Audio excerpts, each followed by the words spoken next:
మృతురాలి జేబులో ఒక చిన్న ఆమ్లెట్ ముక్క దొరికింది. అదే ఈ కేసులో పెద్ద క్లూగా మారింది. ఆ యువతిని ఎవరో చంపి అడవిలో పారేశారు. ఆమెను గుర్తుపట్టకూడదని ముఖాన్ని కూడా ఛిద్రం చేశారు. చుట్టూ వెతికితే ఒక్క ఆధారం కూడా దొరకలేదు. కానీ పోలీసులకు ఆ ఆమ్లెట్ ముక్కే ఇన్వెస్టిగేషన్ మలుపు తిప్పే సాక్ష్యంగా మారింది. ఈ కేసులో ఏఐ టెక్నాలజీని వాడి పోలీసులు చాలా విషయాలు కనుగొన్నారు. ఒక చిన్న క్లూ నుండి మొదలైన ఎంక్వైరీ ఒక్కో రహస్యాన్ని ఛేదిస్తూ ముందుకు సాగిన విధానం ప్రతి ఒక్కరిని ఆకట్టుకుంటుంది. అది మధ్యప్రదేశ్లోని గ్వాలియర్ నగరం శివారులో కట్టారే అనే ఫామ్ హౌస్ ఉంది. వీకెండ్స్ లో గ్వాలియర్ ప్రజలు చాలా మంది ఇక్కడికి వచ్చి స్టే చేస్తారు. అది దట్టమైన అడవిలో చుట్టూ కొండలు చెట్లతో చాలా అందంగా ఉంటుంది. అందరూ తమ టెన్షన్ తగ్గించుకోవడానికి స్నేహితులతో ఫ్యామిలీతో కలిసి ఎంజాయ్ చేయడానికి అక్కడికి వెళ్తుంటారు. ఈ ఫామ్ హౌస్ వెనుక ఒక టూరిస్ట్ ప్లేస్ ఉంది. అదంతా కొండలు రాళ్ళు పొదలతో నిండిన అడవి ప్రాంతం. సుమారు 2 కిలోమీటర్లు కొండపైకి వెళ్తే ఒక ఫెన్సింగ్ ఉంటుంది. అక్కడి నుండి చూస్తే గ్వాలియర్ నగరం చాలా అందంగా కనిపిస్తుంది. అందుకే సాయంత్రం వేళల్లో చాలా మంది ఆ అందాలను చూడడానికి వెళ్తుంటారు. కానీ ఈ ప్రాంతం దట్టమైన అడవి కావడం, నిర్మానుష్యంగా ఉండడం వల్ల కొందరు దాన్ని తప్పుడు పనులకు వాడుతుంటారు. అక్కడ మందు తాగడం, డ్రగ్స్ తీసుకోవడం, వ్యభిచారం వంటి పనులు జరుగుతుంటాయి. అందుకే పోలీసులు తరచుగా పెట్రోలింగ్ చేస్తుంటారు. 2025 డిసెంబర్ 29వ తేదీన సోనం రఘువంశీ అనే పోలీస్ ఆఫీసర్ తన టీంను తీసుకుని అక్కడ పెట్రోలింగ్ చేస్తున్నారు. న్యూ ఇయర్ దగ్గర పడుతుండడంతో పోలీసులు మరింత జాగ్రత్తగా తనిఖీలు చేస్తున్నారు. కొండపైకి వెళ్లి మందు తాగి ఎవరైనా కింద పడిపోతారేమో అని ఆ ప్రాంతాన్ని నిశితంగా గమనిస్తున్నారు. ఆ సమయంలో అందరూ కిందికి వెళ్ళిపోయారు. పైన ఎవరూ లేరు. అప్పుడు సోనం ఒక పెద్ద రాయి వెనకకు తొంగి చూసింది. అప్పుడు ఆమెకు షాకింగ్ దృశ్యం కనిపించింది. అక్కడ ఒక యువతి కదలిక లేకుండా పడిపోయి ఉంది. పొరపాటున ఎవరైనా కింద పడిపోయారేమో అని దగ్గరికి వెళ్లి చూడగా ఆమె మరణించిందని అర్థమైంది. ఆమె ముఖం గుర్తుపట్టలేనంతగా ఛిద్రమై ఉంది. వెంటనే పోలీసులు ఆ ప్రాంతాన్ని సీల్ చేశారు. ఈ విషయం అందరికీ తెలియడంతో ఫామ్ హౌస్ లో ఉన్న టూరిస్టులు భయపడుతున్నారు. ఏం జరిగిందో తెలుసుకోవడానికి క్రైమ్ సీన్ కు వచ్చారు. జనం రాక ఎక్కువైతే సాక్ష్యాలు నాశనం అవుతాయని పోలీసులు ఎవరిని అటువైపు రాకుండా సెక్యూరిటీ టైట్ చేశారు. ఆమె శవం దొరికినప్పుడు రాత్రి 8 గంటలు కావడంతో ఫోరెన్సిక్ టీం వెంటనే రాలేకపోయింది. ఉదయం వరకు పోలీసులు అక్కడే కాపలా ఉన్నారు. ఆ మహిళను రాయితో కొట్టి చంపారు. గుర్తుపట్టకుండా ఉండాలనే ఉద్దేశంతో ముఖాన్ని ఛిద్రం చేశారు. సాధారణంగా మహిళల దగ్గర హ్యాండ్ బ్యాగ్ ఉంటుంది. అందులో మేకప్ కిట్టు, ఆధార్ కార్డు వంటివి ఉంటాయి. కానీ డెడ్ బాడీ దగ్గర ఎలాంటి వస్తువులు లేవు. ఆమె ఎవరు అనేది తెలియకుండా హంతకుడు చాలా జాగ్రత్త పడ్డాడు. ఆ యువతి జీన్స్ షర్టు వేసుకుని ఉంది. వయసు సుమారు 30 నుండి 35 ఏళ్ల మధ్య ఉండొచ్చని పోలీసులు అంచనా వేశారు. మరొక షాకింగ్ విషయం ఏంటంటే ఆమె శవం అర్ధనగ్నంగా ఉంది. అంటే ఆమెను చంపే ముందు అత్యాచారం చేసి ఉండొచ్చని పోలీసులు అనుమానించారు. టూరిస్ట్ ప్లేస్ లో జరిగిన హత్య కాబట్టి ఈ కేసు గురించి చాలా మందికి తెలిసింది. ఆమె ఎవరు, హంతకులు ఎవరై ఉంటారని అంతా మాట్లాడుకోసాగారు.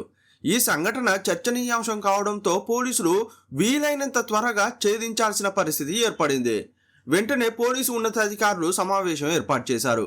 మీరేం చేస్తారో తెలియదు, 2-3 రోజుల్లో హంతకుడిని పట్టుకోవాలి. లేకపోతే ఒక టూరిస్ట్ ప్లేస్ కు వచ్చిన మహిళకు రక్షణ లేదనే చెడ్డ పేరు వస్తుందని ఉన్నతాధికారులు చెప్పారు. అందువల్ల రాత్రికి రాత్రే 2 టీంలను ఏర్పాటు చేశారు. ఒక టీంకి ఇచ్చిన టాస్క్ ఏంటంటే ఆ యువతి ఎవరో గుర్తుపట్టడం. రెండో టీం పని సీసీటీవీ కెమెరాల ఫుటేజీని తనిఖీ చేయడం. ఆ కొండ ప్రాంతంలో సుమారు 2 కిలోమీటర్ల మేర ఎక్కడ సీసీటీవీ కెమెరాలు లేవు. కానీ ఆ టూరిస్టు స్పాట్కు వెళ్ళాలంటే ఒక జంక్షన్ దాటాలి. అక్కడ 4 రోడ్లు కలుస్తాయి. అక్కడికి వచ్చే వారెవరైనా ఆ జంక్షన్ దాటాల్సిందే. కాబట్టి ఆ చుట్టుపక్కల ఉన్న సీసీటీవీ కెమెరాలను తనిఖీ చేయడం రెండో టీం బాధ్యత. గ్వాలియర్ పోలీసులకు ఇది చాలా సవాల్తో కూడిన కేసుగా మారింది. మరుసటి రోజు ఉదయం ఫోరెన్సిక్ టీం వచ్చి క్రైమ్ సీన్ను పరిశీలించింది.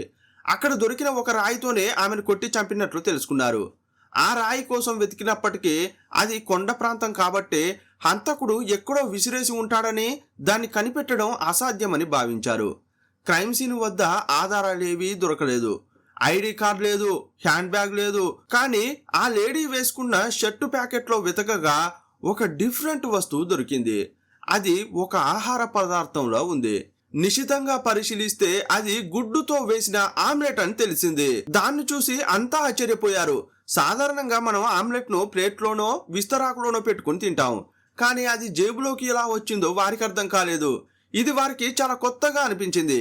ఇంతకీ ఎవరైనా ఆమ్లెట్ను జేబులో పెట్టుకుని తింటారా అనుకున్నారు.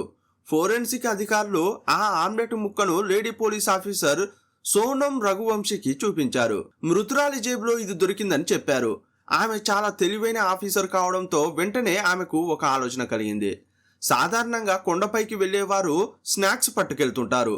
కొందరు ఇంటి నుంచి చేసుకుని వస్తుంటారు. మరికొందరు సమీపంలోని షాపుల్లో కొనుక్కుంటారు.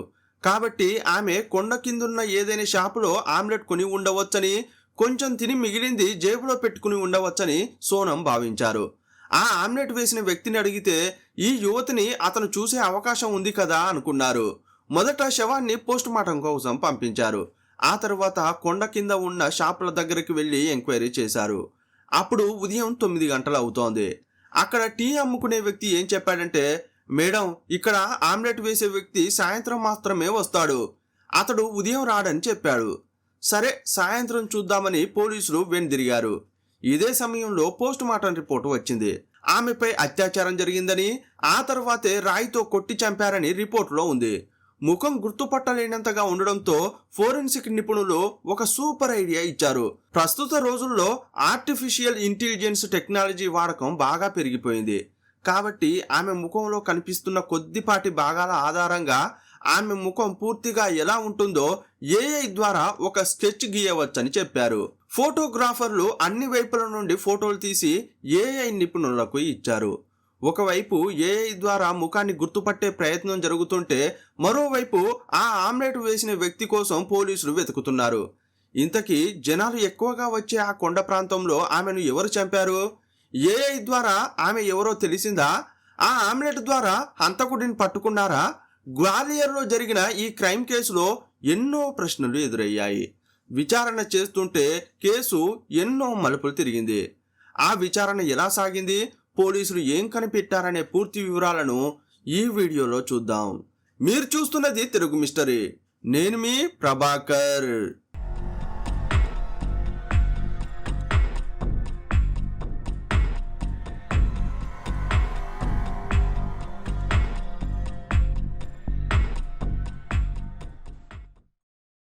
ఆ సాయంత్రం సోనం రఘువంశీ అనే లేడీ పోలీస్ ఆఫీసర్ కొండ కిందకు వచ్చి ఆమ్లెట్ వేసే వ్యక్తిని పట్టుకున్నారు. ఆ రాత్రి జరిగిన హత్య గురించి చెప్పారు. నీ దగ్గరకు ఎవరైనా యువతి వచ్చి ఇక్కడ ఆమ్లెట్ కొన్నదా అని ప్రశ్నించారు. అతను కాసేపు ఆలోచించి, మేడం, నా దగ్గర చాలా మంది ఆమ్లెట్ కొంటుంటారు, ఎవరిని అని గుర్తుపట్టను అని అన్నాడు. కానీ మృతురాలు వేసుకున్న టీషర్ట్ రంగు గురించి పోలీసులు చెప్పారు. అప్పుడు ఆ ఆమ్లెట్ వ్యాపారి కాసేపు ఆలోచించాడు. అవును మేడం, ఆ యువతి నా దగ్గరకు వచ్చింది, ఆమ్లెట్ కొని తింటూ నేరుగా కొండపైకి వెళ్ళింది. వెళ్ళేటప్పుడు మిగిలిన ఆమ్లెట్ను తన షర్టు ప్యాకెట్లో పెట్టుకుంది, అది నేను చూశాను అని చెప్పాడు. సాధారణంగా ఆమ్లెట్ కొనేవారు దాన్ని ప్లేట్లో ఇస్తే వెంటనే తింటారు, ఆ తర్వాత ప్లేటును పారేస్తారు. సాధారణంగా ఆమ్లెట్ను ఎవరు షర్టు జేబులో పెట్టుకోరు. కానీ ఈమె ఏంటి ఇలా జేబులో పెట్టుకుంటోంది అని అతను అప్పుడే వింతగా చూశాడట. అందుకే ఆ సంఘటన అతనికి బాగా గుర్తుంది. మరి ఆ యువతి ఒంటరిగా వచ్చిందా అని పోలీసులు అడిగారు. లేదు మేడం, ఇద్దరు వచ్చారు, ఒక యువకుడు ఆమెతో ఉన్నాడు. వాళ్ళు బైక్ మీద హెల్మెట్లు పెట్టుకుని వచ్చారు. ఆమ్లెట్ కొనేటప్పుడు మాత్రమే హెల్మెట్లు తీశారు. వారి ముఖాలు నాకు అంత క్లియర్గా గుర్తులేవు, కానీ ఆ మహిళతో పాటు ఒక పురుషుడు ఉన్నాడని మాత్రం ఖచ్చితంగా చెప్పగలను అని సమాచారం ఇచ్చాడు. దీని ద్వారా పోలీసులకు ఒక విషయం అర్థమైంది. అయితే ఆ యువతిని చంపిన హంతకుడు ఆమెతో పాటే వచ్చాడని అనుకున్నారు. ఆ యువతి అతన్ని నమ్మి అక్కడికి వచ్చింది కాబట్టి హంతకుడు ఆమెకు చాలా దగ్గరి వాడై ఉంటాడని అంచనా వేశారు. అయితే ఆ వ్యాపారి చెప్పింది ప్రాథమిక సమాచారమే తప్ప బలమైన ఆధారం ఏమీ దొరకలేదు. నెక్స్ట్ పోలీసులు సీసీటీవీల వైపు వెళ్లారు. ఆమె వేసుకున్న షర్టు రంగు తెలుసు, వారు హెల్మెట్ పెట్టుకున్నా పర్వాలేదు, కానీ ఆ జంక్షన్ దాటి ఎవరెవరు వచ్చారో చెక్ చేయాలని అనుకున్నారు. సాయంత్రం 5:30 నుండి 6 గంటల మధ్యలో వారు బైక్ మీద వచ్చారని ఆమ్లెట్ వ్యాపారి చెప్పాడు. పోలీసులు ఆ సమయంలో ఆ జంక్షన్ దాటిన బైకులను తనిఖీ చేయగా సుమారు 7-8 బైకులు కనిపించాయి. దురదృష్టవశాత్తు ఆ జంక్షన్ దగ్గర సీసీటీవీ కెమెరాలు క్లియర్గా లేవు. కానీ ఎంతమంది జంటలుగా వచ్చారు, ఎవరు ఎలాంటి షర్టు వేసుకున్నారనే దాన్ని బట్టి ఒక 6-7 బైకుల లిస్టు తయారు చేశారు. వాటి నంబర్ ప్లేట్లు కనిపిస్తున్నాయేమో అని పోలీసులు ప్రయత్నించారు. చివరికి ఒక 5-6 బైకులను షార్ట్ లిస్ట్ చేసి ఆ క్లిప్లను ఆమ్లెట్ వ్యాపారికి చూపించారు. నీకు ముఖాలు గుర్తు లేకపోయినా వారు ఏ బైక్ మీద వచ్చారు, ఎలాంటి బట్టలు వేసుకున్నారు, ఎలాంటి హెల్మెట్లు పెట్టుకున్నారు అనేది ఈ వీడియోలను చూసి గుర్తుపట్టగలవా అని అడిగారు. ఆ బైక్ ఏదో తెలిస్తే దాని నెంబర్ ద్వారా హంతకుడిని పట్టుకోవచ్చనేది పోలీసుల ప్లాన్. ఆ వ్యాపారి వీడియోలను బాగా చూశాడు. ఒక బైక్ను సెలెక్ట్ చేశాడు. సార్, ఈ జంటే నా దగ్గరకు వచ్చారు, ఈమెనే ఆమ్లెట్ కొన్న ఆ యువతి అని చెప్పాడు. కానీ సీసీటీవీ కెమెరాల్లో నంబర్ ప్లేట్ సరిగ్గా కనిపించడం లేదు. అప్పుడు కూడా పోలీసులు కంగారు పడలేదు. ఎందుకంటే ఈ జంక్షన్కు రావడానికి ఆ బైకు ఏ వైపు నుండి వచ్చిందో ఆ దారిలో ఉన్న ఇతర సీసీటీవీ కెమెరాలను వెతికితే నంబర్ దొరుకుతుందని అనుకున్నారు. అందుకోసం గ్వాలియర్ నగరం మొత్తం జల్లెడ పట్టారు. ఇది వారికి కష్టమైన పనే, అయినా ఓపికగా చేశారు. సాధారణంగా సాక్షులను పోలీసులు విచారించేటప్పుడు కొన్ని ముఖ్యమైన విషయాలు మర్చిపోతుంటారు. ఆ తర్వాత అయ్యో, ఈ విషయం గురించి అడిగి ఉంటే ఏదైనా క్లూ దొరికి ఉండవచ్చేమో అని అనిపిస్తుంటుంది. ఆ క్లూ ఏంటో తెలిస్తే కేసు ఇట్టే తేలిపోతుంది. ఒక కేసును త్వరగా ఛేదించడం అనేది ఇన్వెస్టిగేషన్ ఆఫీసర్ తెలివితేటలపై ఆధారపడి ఉంటుంది. సాధారణంగా సాక్షులు కావాలని ఏమీ దాచరు, కానీ డిటెక్టివ్ వారిని సరైన ప్రశ్నలు అడగాలి. కానీ కొన్ని సందర్భాల్లో పోలీసులకు ఏ విషయం అవసరమో వారికి కూడా తెలియదు. అందువల్ల ఈ కేసు గురించి ఇంటికి వెళ్ళాక సోనం రఘువంశీ బాగా ఆలోచించారు. ఆ వ్యాపారికి అంతా బాగానే గుర్తుంది, కానీ మేము అతడిని ఒక ముఖ్యమైన ప్రశ్న అడగడం మర్చిపోయామా? ఇంతకీ ఆ ప్రశ్న ఏంటి? ఆ ప్రశ్నే ఈ కేసును క్లియర్ చేస్తుందేమో అని ఆమె పదే పదే ఆలోచించసాగారు. అకస్మాత్తుగా ఆమెకు ఒక ఆలోచన వచ్చింది. సాధారణంగా మనం ఒక చోట ఆమ్లెట్ కొంటే 2 రకాలుగా డబ్బులు చెల్లిస్తాం. ఒకటి నేరుగా డబ్బు చెల్లించడం, రెండోది డిజిటల్ ట్రాన్సాక్షన్. ప్రస్తుత రోజుల్లో ఎక్కడ చూసినా డిజిటల్ లావాదేవీలే ఎక్కువగా జరుగుతున్నాయి. ఈ కేసులో వాళ్ళు నగదు ఇచ్చి ఉంటే ఏమీ చేయలేం, కానీ ఒకవేళ యూపీఐ ద్వారా డబ్బులు పంపి ఉంటే హంతకుడిని సులభంగా పట్టుకోవచ్చు కదా అని సోనంకు అనిపించింది. ఈ విషయం ఆమ్లెట్ వ్యాపారికి తట్టలేదు, కానీ కేసు గురించి బాగా ఆలోచిస్తున్న పోలీస్ ఆఫీసర్కు తట్టింది. అరే, మేము ఈ ప్రశ్న అడగడం మర్చిపోయామే అనుకుంటూ వెంటనే మళ్ళీ ఆ వ్యాపారి దగ్గరకు వెళ్ళారు. వారు డబ్బులు ఎలా చెల్లించారో నీకు గుర్తుందా అని అడిగారు. అతను కాసేపు ఆలోచించాడు. మేడం, ఇప్పుడు నగదు ఇచ్చేవాళ్ళు చాలా తక్కువయ్యారు. 90% మంది యూపీఐ ద్వారానే పేమెంట్ చేస్తున్నారు. ఆ జంట కూడా యూపీఐ ద్వారానే నాకు డబ్బులు చెల్లించారని అతడు చెప్పాడు. ఆ మాట వినగానే పోలీస్ ఆఫీసర్ చాలా సంతోషించారు. కానీ ఇక్కడ ఒక సమస్య ఉంది. ఆ పేమెంటు సాయంత్రం 5:30 నుండి 6 గంటల మధ్య జరిగింది. ఆ సమయంలో చాలా మంది పేమెంట్ చేసి ఉంటారు. ఇప్పుడు వాటిని చెక్ చేసి వారి ట్రాన్సాక్షన్ను కనిపెట్టాలి. అప్పుడు సోనం రఘువంశీ ఆ వ్యాపారిని ఇంకో ప్రశ్న అడిగారు. ఏమండి, మీకు యూపీఐ పేమెంట్ ఎవరు చేశారు? చనిపోయిన ఆ యువత లేక ఆమెతో ఉన్న వ్యక్తి అని అడిగారు. దానికి ఆ వ్యాపారి, లేదు మేడం, ఆ వ్యక్తే పేమెంట్ చేశాడని చెప్పాడు. నిజంగా ఇది కేసులో పెద్ద మలుపు. హంతకుడే పేమెంట్ చేశాడంటే అతని ఫోన్ నంబర్ ద్వారా అడ్రస్ ఇట్టే కనిపెట్టవచ్చు. సాయంత్రం 5 నుండి 7:30 మధ్య జరిగిన లావాదేవీలు అన్నింటినీ పోలీసులు చెక్ చేశారు. చాలా ట్రాన్సాక్షన్స్ ఉండడంతో ఆ నంబర్ను వెతకడం కష్టమైంది. అప్పుడు మళ్ళీ ఆమ్లెట్ వ్యాపారి దగ్గరికి వెళ్ళిన లేడీ ఆఫీసర్, బాగా ఆలోచించు, వారు ఆమ్లెట్ మాత్రమే కొన్నారా, ఇంకేమైనా తీసుకున్నారా అని అడిగారు. అతను బాగా ఆలోచించి వారు ఆమ్లెట్తో పాటు మరికొన్ని స్నాక్స్, వాటర్ బాటిల్ కూడా తీసుకున్నారని చెప్పాడు. ఆ 3-4 వస్తువుల మొత్తం ధర ఎంతో లెక్క కట్టి ఆ ఖచ్చితమైన అమౌంట్ ఎవరు పే చేశారో చెక్ చేశారు. అలా ఒక్కొక్కటిగా చూస్తూ వెళ్ళగా చివరికి ఒక ట్రాన్సాక్షన్ దొరికింది. మేడం, ఖచ్చితంగా ఇతనే ఆ వ్యక్తి అని ఆ వ్యాపారి ఒక నంబర్ చూపించాడు. పోలీసులు ఆ ఫోన్ నంబర్ తీసి చెక్ చేయగా అది గ్వాలియర్కు చెందిన సచిన్ సేన్ అనే వ్యక్తిదని తెలిసింది. సచిన్ అనే పేరు పోలీసులు వినడం ఇదే మొదటిసారి. అతని నంబర్ ద్వారా ఇంటి అడ్రస్ సేకరించారు. అదే సమయంలో ఏఐ ద్వారా తయారు చేసిన యువతి ముఖాన్ని ఇంటర్నెట్, టీవీ, పేపర్లలో పబ్లిష్ చేశారు. అప్పుడు ఒక మహిళ పోలీసులకు ఫోన్ చేసి, ఈ ఫోటోలో ఉన్న లేడీ నా స్నేహితురాలు సంగీతలా ఉందని చెప్పింది. కానీ సంగీత గ్వాలియర్ అమ్మాయి కాదు, మధ్యప్రదేశ్లోని తికంగఢ్ అనే ఊరికి చెందిన వ్యక్తి. ఆమె గ్వాలియర్కు ఎప్పుడు వచ్చిందో తనకు తెలియదని ఆ స్నేహితురాలు చెప్పింది. పోలీసులు వెంటనే తికంగఢ్కు వెళ్లి ఆ ఇంటిని కనిపెట్టారు. సంగీతకు అప్పటికే పెళ్ళయి పిల్లలు కూడా ఉన్నారు. ఆమె భర్తను పోలీసులు విచారించారు. అతను చాలా విసుగ్గా మాట్లాడాడు. సార్, ఆమె ఎలా పోతే నాకేంటి, ఆమె గురించి నాకు అనవసరం అన్నాడు. ఇంతకీ మీ ఇద్దరి మధ్య ఉన్న గొడవేంటని పోలీసులు అడిగారు. అతడేం చెప్పాడంటే, సార్, మేము ఇక్కడ చాలా సంతోషంగా ఉండేవాళ్ళం. కానీ నా భార్యకు చాలా మంది మగవాళ్లతో సంబంధాలు ఉండేవి. అందువల్ల చాలా గొడవలు జరిగాయి. ఒక దశలో నేను ఆమెను మార్చలేక నీ ఇష్టం వచ్చినట్లు చావు అని వదిలేశాను. పోయిన వారం గ్వాలియర్లో ఉద్యోగం దొరికిందని చెప్పి వెళ్ళిపోయింది.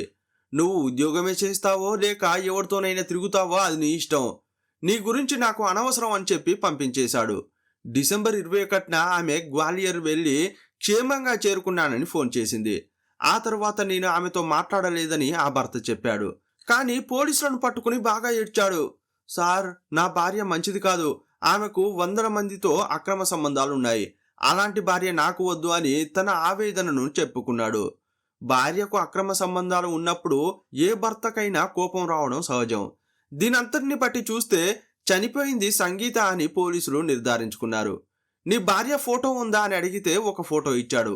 ఆ ఫోటోను ఏఐ తయారు చేసిన ఫోటోను పక్కన పెట్టి చూస్తే 99% మ్యాచ్ అయింది. ఆ తర్వాత పోలీసులు నిందితుడైన సచిన్ అడ్రస్ వెతుక్కుంటూ వెళ్లారు. ఇంటిని కనిపెట్టి తలుపు తట్టారు. అప్పుడు ఒక యువతి తలుపు తీసింది.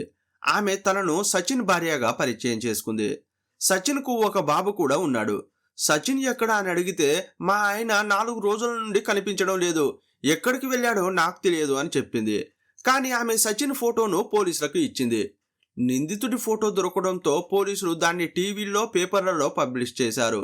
చివరికి 2-3 రోజుల్లోనే సచిన్ ఎక్కడ ఉన్నాడో కనిపెట్టి అతన్ని అరెస్ట్ చేశారు. అతన్ని స్టేషన్కు తరలించారు. ఇప్పుడు ఈ కేసులో నిందితుడు కస్టడీలో ఉన్నాడు. చనిపోయిన యువతి వివరాలు కూడా తెలిసిపోయాయి. ఇక విచారణ మొదలైంది. నీకు సంగీత అనే మహిళ తెలుసా అని పోలీసులు అడిగారు. అతను కాసేపు ఆలోచించి ఏ సంగీత అని అడిగాడు. మధ్యప్రదేశ్లోని తికమ్గఢ్కు చెందిన సంగీత. ఆమె గత వారం నిన్ను కలవడానికి గ్వాలియర్ వచ్చింది కదా, ఆమె తెలుసా అని మళ్ళీ అడిగారు. అవును సార్, ఆమె నాకు బాగా తెలుసు. నన్ను కలవడానికే గ్వాలియర్ నుంచి వచ్చింది. నాకు ఇంకో ఇల్లు ఉంది, అక్కడ 2-3 రోజులు నాతో పాటే ఉందని ఒప్పుకున్నాడు. అసలు మీ ఇద్దరికి పరిచయం ఎలా అయ్యింది అని పోలీసులు అడిగారు. అతడేం చెప్పాడంటే, సార్, మాకు సోషల్ మీడియా ద్వారా పరిచయం అయింది. మేమిద్దరం చాలా కాలం చాట్ చేసుకున్నాం. నా వివాహ జీవితంలో సమస్యలు ఉన్నాయి, ఆమె జీవితంలోనూ సమస్యలు ఉన్నాయి. అందుకే మేమిద్దరం మన కుటుంబాలను వదిలేసి పెళ్లి చేసుకుందామని నిర్ణయించుకున్నాం. నాకు ఆమె అంటే చాలా ఇష్టం. మేమిద్దరం ప్రాణానికి ప్రాణంగా ప్రేమించుకున్నాం. ఒకరోజు ఆమె గ్వాలియర్ వస్తాను అని చెబితే నేను ఎంతో సంతోషపడ్డాను. నాకు సరైన లైఫ్ పార్ట్నర్ దొరికిందని అనుకున్నాను. ఆమె కోసం ఒక ఇల్లు ఏర్పాటు చేసి స్వయంగా వెళ్ళి ఆమెను రిసీవ్ చేసుకున్నాను. కానీ ఆమె నాతో ఉన్న 2-3 రోజుల్లోనే నాకు ఒక విషయం అర్థమైంది. ఆమె నా ఒక్కడితోనే కాదు, చాలా మంది మగవాళ్లతో సంబంధాలు పెట్టుకుందని, నాతో ఎలాగైతే సోషల్ మీడియాలో మాట్లాడిందో అలాగే ఒక 10 నుండి 20 మందితో మాట్లాడుతోందని నాకు తెలిసింది. నాతో ఉన్నప్పుడు కూడా ఎప్పుడూ ఫోన్లో చాటింగ్ చేస్తూనే ఉండేది. ఆమె ప్రవర్తనతో నా మనసు విరిగిపోయింది. నేను ఎంతో గాఢంగా ప్రేమించిన మహిళ ఇలాంటిదా? ఈమె కోసమా నేను నా భార్యను వదిలేయాలని అనుకున్నాను అని నాలో కోపం పెరిగిపోయింది. నువ్వంటే ఇష్టం, మా ఆయన మంచివాడు కాదు అని నాతో ప్రేమగా చెప్పి నన్ను మోసం చేసిందని అర్థమైంది. నన్ను మోసం చేసిన ఆమెను బతకనివ్వకూడదని నిర్ణయించుకున్నాను. ఎందుకంటే ఆమె నా ఎమోషన్స్తో ఆడుకుంది. ఆమెను ఎలా చంపాలా అని పక్కా ప్లాన్ వేసినట్లు చెప్పాడు. ప్లాన్ ప్రకారం కట్టారే ఫామ్ హౌస్ వెనుక ఉన్న కొండ ప్రాంతానికి ఆమెను తీసుకువెళ్లాలని, అక్కడే పని పూర్తి చేయాలని అనుకున్నాడు. సాయంత్రం 6 గంటల సమయంలో అక్కడ ఎవరూ ఉండరనేది అతనికి బాగా తెలుసు.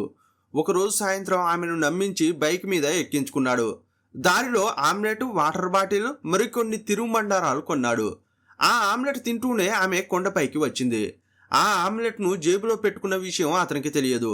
వాళ్ళిద్దరూ పైకి వెళ్లేసరికి అక్కడున్న జనం కిందకు వెళ్ళిపోయారు. ఎక్కడ చూసిన చెట్లు, చేమలు, కొండలు, గుట్టలతో సాయంత్రం పూట ఆ అడవి భయంకరంగా ఉంది. ఆమెను నమ్మించి అతడు ఇంకా లోపలికి తీసుకెళ్లాడు. అక్కడ 2 రాళ్ల మధ్య నుండి చూస్తే వ్యూ చాలా బాగుంటుందని ఆమెను నమ్మించాడు. ఫెన్సింగ్ దగ్గరికి తీసుకెళ్లాడు. ఆమె ప్రకృతి అందాలను చూస్తూ మైమరిచిపోతోంది. అప్పుడు సడన్ గా ఒక పెద్ద రాయి తీసి ఆమె తలపై బలంగా కొట్టాడు. ఆ దెబ్బకు ఆమె అక్కడికక్కడే స్పృహ తప్పి పడిపోయింది. అయినా అతని కోపం చల్లారలేదు. నన్ను మోసం చేసినందుకు, చాలా మందితో తిరుగుతున్నందుకు నీకిది కావాల్సిందే అని తన కోపాన్నంతా ఆమె ముఖంపై తీర్చుకున్నాడు. ఆ రాయితో ఆమె ముఖం మీద పదే పదే కొట్టి చంపేశాడు. ముఖాన్ని అలా ఛిద్రం చేయాలనేది అతని ప్లాన్ కాదట, కానీ అతని కోపమే అలా చేయించిందని చెప్పాడు. ఆ తర్వాత ఆ రాయిని ఒక లోతైన చోట పారేసి నెమ్మదిగా కిందకు వచ్చి ఇంటికి వెళ్ళిపోయాడు. ఏదో ముఖ్యమైన పని ఉందని భార్యకు అబద్ధం చెప్పాడు. వారం రోజులు ఇంటికి రానని ముందే చెప్పాడు. చివరకు పోలీసుల ముందు సచిన్ సేన్ తను చేసిన నేరాన్ని ఒప్పుకున్నాడు. అయితే అతను చెప్పిన కారణం పోలీసులకు నమ్మశక్యంగా అనిపించలేదు. ఎందుకంటే సంగీత శవం దొరికినప్పుడు ఆమె ఒంటిపై బట్టలు లేవు. ఆమెపై లైంగిక దాడి జరిగిన తర్వాతే హత్య జరిగిందని స్పష్టంగా తెలుస్తోంది. దాన్ని బట్టి చూస్తే సచిన్ ఆమెపై లైంగిక దాడి చేసి ఆ తర్వాతే చంపాడని పోలీసులు అనుకుంటున్నారు. కానీ అతను చెప్తున్న కారణం వేరేలా ఉంది. ప్రస్తుతం ఈ కేసు విచారణలో ఉంది. ఏదేమైనా ఆమ్లెట్ అనే ఒక చిన్న క్లూ ఆధారంగా గ్వాలియర్ పోలీసులు ఇంత పెద్ద కేసును కేవలం 2 వారాల్లోనే ఛేదించారు. హత్యకు వాడిన రాయి పోలీసులకు చివరి వరకు దొరకలేదు. కానీ ఆ అమ్మాయి అతనితోనే వచ్చిందని చెప్పడానికి ఆ యూపీఐ పేమెంట్ ఒక ముఖ్యమైన సాక్ష్యంగా మారింది. ఆ సాక్ష్యం ఎలా దొరికింది? ఆ యువతి జేబులో ఉన్న ఆమ్లెట్ వల్ల. ఇలాంటి కేసులు సోషల్ మీడియా ఎంత ప్రమాదకరమో పదే పదే గుర్తు చేస్తాయి. సోషల్ మీడియాలో ఎవరో తెలియని వ్యక్తిని ప్రేమించడం, వెళ్ళి కలవడం చాలా రిస్క్. ముఖ్యంగా ముఖం చూడకుండానే ఎమోషనల్గా కనెక్ట్ అవ్వడం వల్ల మానసిక ఒత్తిడి పెరుగుతుంది. మనం దూరంగా ఉన్న వ్యక్తి గురించి ఒక ఊహలో ఉండి ప్రేమిస్తాం, కానీ దాని వెనక ఎన్నో రహస్యాలు ఉండి ఉండవచ్చు. సోషల్ మీడియాలో చాలా స్కామ్స్ కూడా జరుగుతున్నాయి. ఎదుటి వ్యక్తి మగాడా లేదా ఆడా అనేది కూడా తెలియదు. వీడియో కాల్లో ముఖం చూసినా నమ్మలేము. ఎందుకంటే ఏఐ టెక్నాలజీతో ముసలివారి ముఖాలను 25 ఏళ్ల వ్యక్తుల్లా మార్చేస్తున్నారు. సోషల్ మీడియా అనే కాదు, ఏ మాధ్యమమైనా సరే దాన్ని మనం మంచికి వాడుకుంటే మంచి జరుగుతుంది, చెడుకు వాడుకుంటే చెడు జరుగుతుంది. నీ ఆలోచనలు చెడుగా ఉన్నప్పుడు ఎవరూ నిన్ను బాగు చేయలేరు. ఈ వీడియోపై మీ అభిప్రాయం ఏంటో కామెంట్ బాక్స్లో రాయండి. మరో వీడియోలో మళ్ళీ కలుసుకుందాం. అప్పటి వరకు సెలవు. జై హింద్.